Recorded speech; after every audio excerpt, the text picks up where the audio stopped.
هغه سلمان فارسی فرمایي چې د شعبان اخیری ورځ باندې موږ ته نبی علیه السلام یو خطبه ویلې ده د دې میاشتې اخیری ورځ. نو هغه به صحابو اعلان وکړ چې نبی علیه السلام ته راغونډ شئ، نو خلک به راغونډ شو، ټول به رانږدې شو. نو زمونږ خو هغه شي نشته، نو موږ یې په اخیري جمعه کې بیانو چې اخیری د شب قدر میاشت به وه او سبا به رمضان و. نو رسول الله مبارک موږ ته یو تقریر یو خطبه ویلې ده او هغه څه ده درته وایم: یا ایها الناس، ای خلکو، قد اظلکم شهر عظیم، په تاسو یو ډېره لویه میاشت را روانه ده، لویه میاشت راله، بس ماضي مستقبل فورا راله، بس داسې ده لکه چې راغلې ده. لویه میاشت خو داسې نه ده چې ګنې د دې ورځې زیاتې دي د نورو نه د ټولو یو شان ورځې دي. لویه په اعتبار د عبادت او د ثواب او د اجر او د الله د رضا. اوس هم خلک وایي دا فلان کې ډېر لوی سړی دی، نو هغه دا نه دی چې دا نور خلک د شپږ فوټۍ او دی د 15 فوټۍ. ډېر لوی سړی دی. لوی سړی څه معنا؟ د عزت خاوند دی، د علم خاوند دی، د برکت خاوند دی، خدای ته نږدې دی. نو الله وی شهر عظیم، د روژې میاشت لویه میاشت ویلا چې دا د ډېر ثواب میاشت ده، دا د برکتونو میاشت ده، دا د الله د خوشحالېدو میاشت ده، دا د الله د رضا میاشت ده، دا هغه لویه میاشت ده چې الله مفتو کې په دې کې خپل بندګان بخي. په دې کې یو شپه راځي چې هغه د زرو میاشتو د عبادت نه الله په نزد غوره ده. لیلة القدر د هغې بیان به زه تاسو ته انشاءالله د رمضان په جمعو کې کوم. مبارک څه ته وایي؟ چې لږ شي وي او په هغې کې ډېر خیر وي، دې ته مبارک وایي. نو دا شپه چې ده لیلة فیه شهر مبارک، اوس په خپله به ووایي رسول الله مبارک، برکت پکې ولې دی؟ د نفل و ثواب د فرضو برابر، او د فرض و ثواب د یو فرضو برابر. ماشاءالله نفل چې کې د هغې ثواب د فرضو برابر لیکلی کېږي، د فرض و فرض وزنداري. او د 2 رکعاته د سار مونځ چې دی وکړه، داسې شوه لکه چې 80 ورځې دي د سار مونځ 2 رکعاته کړي. 15 مونځونه دی وکړل د ورځې 15، نو 5 په 70 کې وزره ورکه 5 سته 35، داسې شوه لکه چې 3.5 مونځونه دي کړي، 3.5. او چې بیا 3.5 له په 13 کې ضرب ورکې څو ته جوړېږي؟ 3.5 چې په 13 کې ضرب ورکې نو څو جوړېږي؟ 3 10 یو زر 10,1500 مونځونه شو. دومره لوی اجر پې رب العالمین ورکوي. دا برکت نه شو؟ برکت دې ته وایي لکه رسول الله صلی الله علیه وسلم به ناستو، صحابه به ورسره ناستو، لږ خوراک به او په هغه لږ خوراک به 80 کسه ماړه شو، په هغه لږ خوراک به 300 کسان ماړه شو. دې ته برکت وایي. زما وروڼو لویه میاشت ده، سوچ کوئ، ډېر لوی خیر دی پکې، ډېر لوی ثواب دی پکې. دې ورځو کې فرق وي د ثواب په اعتبار. د قرآن شریف صورتونو ته نه ګورئ، د یو ثواب زیات دی د بل په نسبت. نو شپه ډېره میاشت ډېره لویه ده او ډېره د برکت ده. چې کوم سپېره نه دا برکت والا میاشت ته لاړه، به د ده نه غټ سپېره بل نشته دی. دې میاشت کې به ځان په خدای بخی او د ژوند او د مرګ څه پته لګېږي. او که د نه نیکۍ کمې وي، نو کوشش به کوي چې په دې میاشت کې ځان له عملنامه ډکه کړي. په اسانه ډکېږي یار، که نه یار؟ په نفل و فرض ملاویږي او په فرض و اویا ملاویږي، ډېره په اسانه ملاویږي. دا برکت شو. بیا فرمایي رسول الله مبارک په دې کې یو شپه ده چې د هغې د زرو میاشتو له عبادت غوره دی. دې کې به وروستو خبرې کوم. روژې خدای فرض کړي د رمضان روژې. وجعل قیام لیله تطوعا، او د شپې عبادت زیاتی عبادت دی، نفل دی، سنت دی د شپې عبادت. تراویح چې ورته مونږ وایو یا تهجد چې ورته مونږ وایو، د هغې ثواب ډېر زیات دی. اوس په نورو شپو کې تهجد هم ثواب لري، خو په رمضان کې تهجد دامره ثواب لري لکه فرض چې کې. رسول الله مبارک فرمایي فرض الله صيامه روجه در باندې الله فرض کړی دي وجعل قیام لیله تطوعا هغه نفلی عبادت ته د رمضان د شپې تراویح به څنګه کې تراویح کیږي خو چې لږ یو پوټې پرهیز ورسره وکړې موږ پرهیز نشته لږ یو پوټې شربت کم وڅښو خو شربت ورځ هم لري که نه هلک بس کې شربت بس کې شربت کم وڅښې پکوړه یو دانه دوه وخورې سیخکي یو دانه وخورې نو بیا یې تراویح کېږي په عربو کې خلک داسې کوي هلته درستخان وغوړېږي په سعودي عرب کې نو خلک دوه درې څلور کجورې وخوري او ربل ډوټۍ وخوري ورسره ګاوه چای وي د هغوی هغه وڅکي یاره قسم په خدای ډېرې خشته تراویح بیا کېږي هېڅ څوک سړی دي او دلته موږ څه چل کوو موږ د دې سپېمو ځان ډک کړو دی بیا ختم نشي کولی ختمونه پکې وکړئ صاحب د رمضان او خشته تراویح وکړئ ښکلې تراویح مزېدارې تراویح داسې تراویح نه لکه دا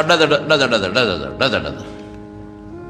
تلاوت چې پکې کوي خدای پورې به ټوکې خندا به نه کوو تلاوت چې کوي الحمدلله ته به یې کنې کلاشنکوپ یې د 500,000 ګولو ډک کړی دی او ډزه یې دا خلک داسې ما سره چې څوک کښېني او خبرې را سره کوي دقسې خبرې کوي تړ او زر خبرې کوي رښتیا وایي قار راځي که نه راځي هلکه خدای ته وګوره خبرې په قلار داسې کوې لږ ورو کوه او یو سړي هوټل ته لاړ نو هوټل والا ته وایي سرې پخ کړي دي نو هغه هوټل والا خو زر در لګوي که او ته یې کچک وخه او نریغ وخه غټ ګوپي او ټیپر او بټینګټن او فلان نو دی وایي وروره یو ځل یې بیا ووایه خدای شته که پې پېښ شو نو هغه ورته بیا وایي نریغ وخه غټه وخه قورمه او پوله او پلانکې او کر نارې کړي او ته یې بهي جان خوند یې ونه کړ یو ځل یې بیا ووایه چې هغه ورته بیا ووایي نو دی ورته اخره کې وایي وروره وایي داسې کار وکړه شړق دې وخوري چې څه خورمه خو لږ یې ووایه چې یو خو پکې رونیسو که نو سورت فاتحه او د قرآن آیتونو تلاوت د په قلار ووایه چې الله ته یو ټکي خو د فرشتې رونیسي که نه نو موږ پکې څه ونه وایو یاره جي تراویح مړه دلته مه کوه پلانکي مولوي صاحب له ځو هغه په 10 منټه کې تراویح کوي او په 20 منټه کې د هر څه نه ډز وباسي ډز هر څه نه ډز وباسي دا ته مونځ کې ته الله خوشحاله قسم په خدای قسم درته خورم دا قسم خوړل زه ولې خورم درته دا خو زه رښتیا ویم دروغ خو نه ویم دا قسم الله په قرآن شریف کې خوړلی واللیل والضحا چې کومه خبره څوک په چا مضبوطی نو قسم ورسره خوري قسم رسول الله مبارک خپلو صحابو ته خوړلی دی والذي نفسي بيده زما د په هغه ذات قسم رسول الله مبارک فرمایي چې زما ستا د چا په اختیار کې دا کار داسې دی چې کومه خبره څوک مضبوطی او کلکۍ او رښتونې خبرې او ډېره رښتونې خبرې او سره قسم خوري الله خو رښتونې دی ولې قسم خوري پیغمبر مبارک رښتونې دی ولې قسم خوري زیره ته قسمیان ویمه چې دا کم منځ دا زر منځي او دا د منډو ترړو منځي نو چې فرشتې دا منځ اخلي الله له وړي نیکي بر الله ته خیږي الیه یصعد الکلم الطیب والعمل الصالح يرفعه نیک عمل الله ته خیږي نو چې دا منځ واخلي الله له یوسي الله وی دا مې نه دی پکار ورشه په دا مخې ورته واپس ورغورځوه عبادت کوي او که ځان خلاصوه او زه نه پوهېږم زه په دې نه پوهېږم چې ته د خپلې محلې نه هغه بلې محلې ته هغه ملا پسې دی چې هغه کلاشنکوپ ملا دی ډرډرې ملا دی نو دا په لاره یې څونه ټیم ولګېږي ټیک ده چې مونځ خو یې راته په 20 منټه کې وکړه خو 10 منټه یو طرف نه ولګېدل او 10 منټه د بل طرف نه دی ولګېدل نو 20 منټه دا شو نو چې دا 20 منټه په لاره لګې نو د خدای ظالمه د خپل امام پسې په دې خشته او تراوه ولې نه لګې الله له چې مونځ لګې نو ګفټ ته جوړ کې څه شي ګفټ د خدای ډېر شی نه دی پکار د الله ښکلی شی پکار دی زه به دلې یو مثال درکړم ستا یو دوست دی هغه واده کړی دی او هغه له تا مټۍ یوړه 4 کیلو دی په بازار کې واغېسته 4 کیلو او هغه تور او سپین او زیړ او شنه هر څه دې پکې واچول خو د پلاسټه په ګوتۍ کې دې واچول اوله دې یوړل چې صاحب ستا زوی واده کړی دا واخله په موټرسایکل دې په منډه منډه په ډګډګي وځغلول رښتیا ووایه چې هغې کور ته یوسي نو هغه ښځه به یې څه وایي دا ستا دوست راوړی ده او صاحب دا زما دوست یاره خو ډېر هوښیار دوست دی دا 4-5 کیلو غریب تاوان وکړه نو په شاپنګ بیگ کې راوړه نو هغه خو ټول ګډ ګاډېره شي که نه ماجورې مرکب ته جوړ شي دا به غوا ته اچومه دا خو ماشومان هم نه خوري دا خو ټول شپه لاره شلقېدلې ده دا خو میلمه ته هم نشم کېښودی ښځو ته هم نشم کېښودی نو رښتیا ووایه دا سړی چې دا 4 کیلو راوړي ده هوښیار دی که دا قمقل دی وایه قمقل بل یو دوست دی هغه وله 1 کیلو واغېشته او په پچی کې واچوله د مټیو پچی او د پاسې پې ګلونه هم کېښودل دانه روغه روغه پرته ده پلاسټک یې هم پې چړاو کو د پاسې پې بیا ګلونه واغېشتل او یو ویړه هغه ښځې له یوړه دا د مې پلانکي دوست راشه که نه دې ته هوښیار وایي څومره ښکلې خشته جوړه کړې ده 4 کیلو ګډ ګاډېره بوتاوه او دا 1 کیلو خو دانه ځان ځان له پرته ده که اوس هغه کور والا بل چا له به ګفټ کې لېږي هم لېږلی شي که میلمه ته اکدیم خشته مزېدار نو دقه رنګې الله فرمایي قرآن شریف کې الله فرمایي خلق الموت والحیات لیبلوکم ایکم احسن عملا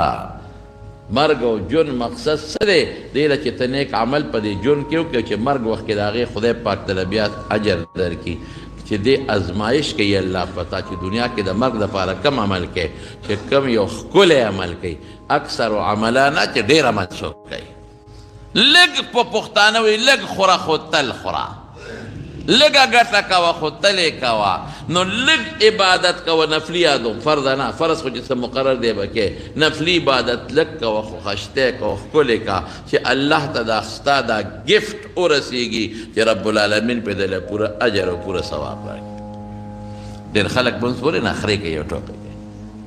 هلکه سمع الله لمن حمده چې ووایې نو لږ شا دې نیغه کا چې تا پسې وروسته مقتدي خو ربنا لک الحمد ووایي که او چې د سجدې نه پاسې الله اکبر ووایې نو شا دې نیغه کا دا شا نیغول او د رکوع نه بره پورته کېدل واجب دي او د 3 امامانو پریز فرض دي او زمونږ طالبان وایي د واجب او د فرضو په عمل کې هېڅ فرق نشته یاد وساتئ کوم سړی چې د رکوع نه سر پورته کړي او نیغ سجدې له منډه کړي او ملی نیغه کړي نی مونځ یې نه کېږي دومره زبردست نقصان په دې مونځ کې راغی چې دا مونځ د په نش حساب دی او چې کوم سړی یې سجدې نه سر پورته کړي او په منډه بیا دویمې سجدې له لاړ او دا ملی نیغه نه کړه مونځ یې نه کېږي ځان یې هسې برباد که وخت یې هسې بې ځایه ضایع امام وی سمع الله لمن حمد الله اکبر ایت خدای دې په تڼاکه سټ پورې کا خپل مونځ دې تباه کا او مقتدیان دې غرق کړل او چې سجدې نه پاسې الله اکبر الله اکبر خو هر شي دا څه کې خدای پورې ټوکې کې ځان خلاصې د منځ نه ښه ښکلي مونځ کوه امامانو ته به هغسې مونځ وکړئ چې کوم رسول الله مبارک کړی دی خپل ځان مه غرق کوئ ځکه چې تا مونځ خراب که د مقتدیانو مونځ دې غرق کو که هغوی ته پته لګي چې دا خراب مونځ دی د هغوی هم ثواب ونه شو ګناه وشوه په ذمه باندې شی پاتې شو او تا د ټولو مقتدیانو ذمه په سر واخېسته د ټولو ګناه ستا وشوه د ټولو ستا وشوه د هغوی مو شو ستا مو شو مونځ د چا مو نه شو ته ښه کوئ زر زر په لګي او به یو تلاوت چې کوي نو زر زر په منډه رو رو په قلار قلار کوه هر خپل ځای ته رسوه خپل مخرج ته رسوه او تاسو ته زه وایم امامانو ته م وایم چې کوم امامان دي چې د خدای خاطر وکړئ مونځ لږ په قلار کوئ مونځ د الله سره مناجات او رازداري ده مونځ معراج المؤمن دی الله سره ګپ خبرې اترې کول دي نو په اطمینان خپل مونځ کوئ رکوع سجده قومه جلسه ښه په قلار کوئ او په اطمینان کوئ او مقتدیانو ته م وایم چې دقسې ملا درنه مخکې او دا ډز ډوزې جوړ کړي ټکې د مټه نیسئ او ستا چې مونځ پورې خندا مه کوه زمونږ مونځ مه خرابوه بس که څه امامتي راله راکولی چې ښه پخه ګنې څه امامتي راله نه راکوې نو مونږ دا شرم مونځ مه کوه په دې خبره خو څه رسېدې بیا ختم کوئ ختمونه پکې وکړې ډېر خلک یې د هغې ختم لملا ماتی امام ورته وایي ختم کو امام حافظ وي یاره څوک نه ودرېږي ای ته په خپله نه ودرېږې نه ودرېږي څوک دا خلک ولې به نه ودرېږي او بخور ته ودرېږي که نه ودرېږي په دې سړک چې راشي نو پلین کوچ ته 1 غنټه 2 غنټه ولاړې که نه ولاړ رښتیا وایه او د سوزکي په ډاله ودرېږي چې ډک ډک کوي که نه ودرېږي او چې بس ته وخېږي نو په بس کې ودرېږي تر پېښوره پورې که نه ودرېږي نه ودرېږي ولې نه ودرېږي ښه ودرېږي خو ته نشي ودرېدی رکاوټ به په نیکۍ کې بلکل نه جوړېږي لکه ګوره زه د خپلو زما ټول مقتدیان یې ټول مېرونه یې او چې څوک مې بیان اوري هغه هم زما نږدې دی ټولو ته دا خبره کوم چې که امام درته ووایي چې ختم کوئ ښه الحمدلله شکر وباسئ ټول وایي الحمدلله شکر وباسئ چې امام دی حافظ دی شکر وباسئ چې یو حافظ دی راغی درته ختم کوي ها ټیک ده یاره وایي 3 شپې لږې سختې دي نه شو کولی مونږ ته یې میاشت کې ختم کړه لږ لږ یاره میاشت کې حافظ صاحب وایي میاشت کې لږه ګرانېږي راته بل ځای کې هم کوم 15 کې ختم 10 ورځو کې ختم خیر دی که په صحیح طریقې په 6 ورځو کې ختم دا جوړه په خپل منځ کې سره اوکې خو رکاوټ به نه جوړېږي څوک نه ودرېږي دا دې ته لټ وایي لټ دې ته څه وایي لټ لټ دا لټ دی یو نوکر و د خان په کټ کې پروت و لټان خو شته نو د خان چې وکتل چې خدای پاکه زه په کټ کې ملاست یم نو دا پلار راته ولې په کټ کې پروت دی د دې خلکو بیا دا مزدور غریب بدی شي هلکه خو چې ته د خدای بنده هم د خدای بنده ګوره د دې حدیث په آخر کې رسول الله مبارک فرمایي وی من خفف عن مملوکی فی فیه اعتقه الله من النار واه واه رسول الله مبارک فرمایي چې چا خپل غلام ته خپلې ویندې په اسانتیا راوسته او کار یې پرې لږ وکړو او کم یې پرې وکړو خدای به یې څټ د اور د جهنم نه آزاد کړي دقه رنګ یو سړي مزدور راوستی دی دیاړي مار یې راوستی سخت کار پې په روژه کې نه کوي نرم کار پې وکړي لږ کار پې وکړي دقه رنګ ستا یو مزدور بوتل یو پټي کې پې لو کې بل څه کوي بچي غرمه د خیر دی ګنټه کم کار وکړه خیر دی په قلار قلار کوه دا ستا نن سبا مملوک او نن سبا غلامان نشته نن سبا هم دا خلک دا همسایهګان او دا غریبانان خلک دی او دې کار کوي چې په خپل دا رنګ ستا په کور کې څوک خدمت کوي په حجره کې د خدمت کوي پټي کې د دیاړي مار نیولی دی مزدور دی نیولی دی کار ورته آسان که آسان چې کار دی په احسان که خدای به دې سټ د جهنم د اور نه آزاد کړي دقه رنګې بلې واوره د مملوک په حکم کې څاروي بني څاروي اگر چې روژه نه نیسي لیکن چې څوک څاروي چلی هغه روژهدار دی غریب که نه چې څوک په دې سنډا شي راوړي هغه روژهدار دی که نه چې څوک یوې کوي په دې څاروي هغه خو روژهدار دی که نه زمونږ خلک پخواني یاره خو زمونږ دا مشران پښتانه به ټول جنت ته تلي که خیر انشاءالله ولې به تلي د جمعې په ورځ به دوی په کار نه کوو یاده مو ده سفر لره جمعې پر ورځ به کار نه کوو د عرفې پر ورځ به خدای شته کار نه کوو د اختر پر ورځ به کار نه کوو د عرفې پر ورځ به ګیاګانې ډېرې راوړي د عرفې نه مخکې وي اختر دی عرفه ده نو دا به کور کې جمع کړي د جمعې پر ورځ به کار نه کوو مخکې نه به ګیا راوړو په کور کې به کېښوده مانځله ځان تیار اوس توبه وباسه پیسه دونه خوږه ده چې د اختر په لومبۍ ورځ هم څه کوې لکه یاره بس لاړ به شو که نه او دا کار دی دا روزګار به کوو یا لکه اختر ورځ دی نو بس تېره شو په اختر مونږ څه کوو داسې مه کوئ بعضې ورځې بعضې ټیمونه الله عبادت له پیدا کړي دي په هغې کې عبادت کوئ نو مزدورانو سره ښه نو دا خان باندې بده ولګېده چې زه کټ ته ختلی یم او دا نوکر پلان مې ورا سره په کټ کې ملاستي وی پاس هلکه که نه یاره ماله خوب راځي که نه بس ته ودې کې کارونه مې وکړل که نه وی ښه دی یو کار وکړه وی بار وګوره چې باران شته او که نشته یعنې کټ نه یې پاسه او پسه چل نو هغه ورته وی باران دی وی ظالمه کټ کې پروت وی چې باران دی تا ته څه پته ولګېده وی پیشو راله په هغې مې لاس راخ کې لمده وه پوه شئ په خبره نو بیا ورته څه وایي وی ښه ده بل کار وکړه وی دا بجلی مړه کړه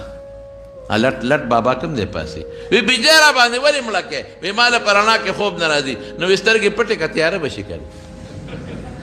یا څادر په سر واچه په سترګو واچه تیاره به شي خوب ته رڼا کې نو سترګې پټې که اوس مونږ سره پاس دی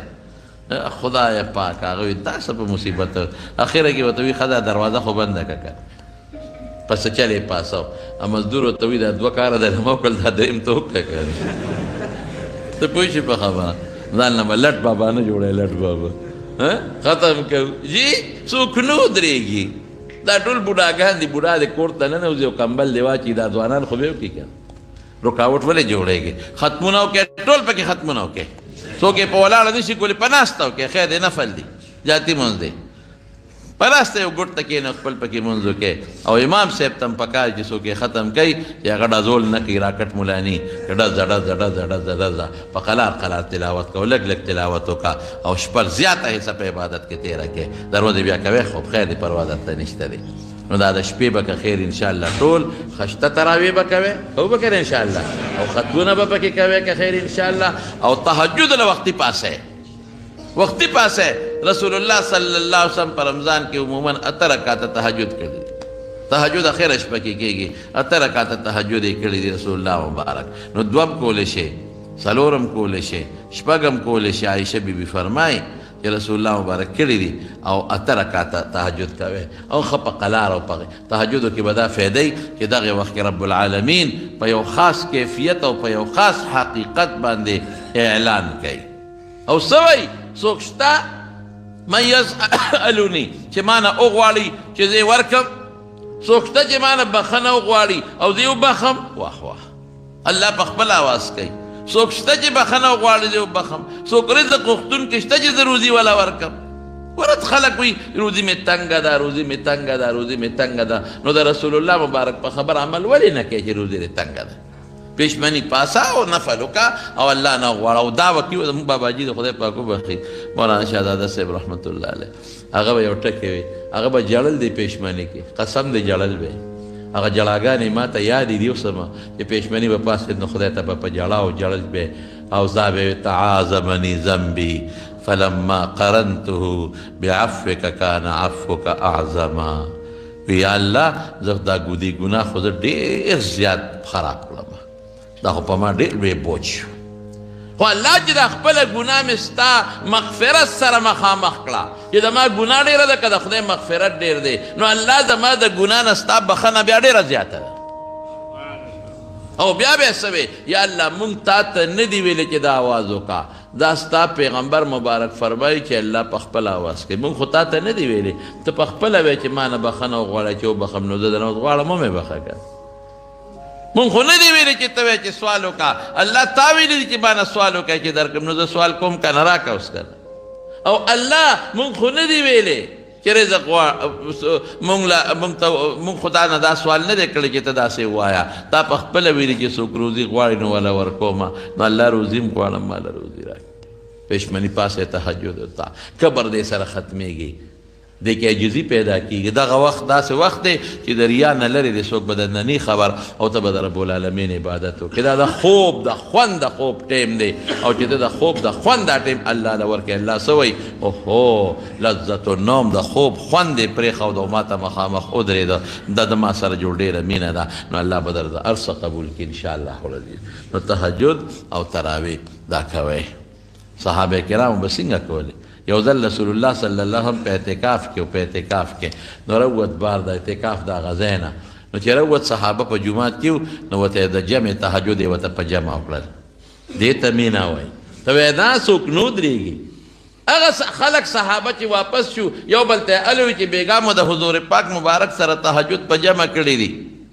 هغې نو ښه تاسو دا کړي دي ورېږې مونږ به م ځو نو په بله شپه نور هم راغلل نو رسول الله مبارک ورته راووته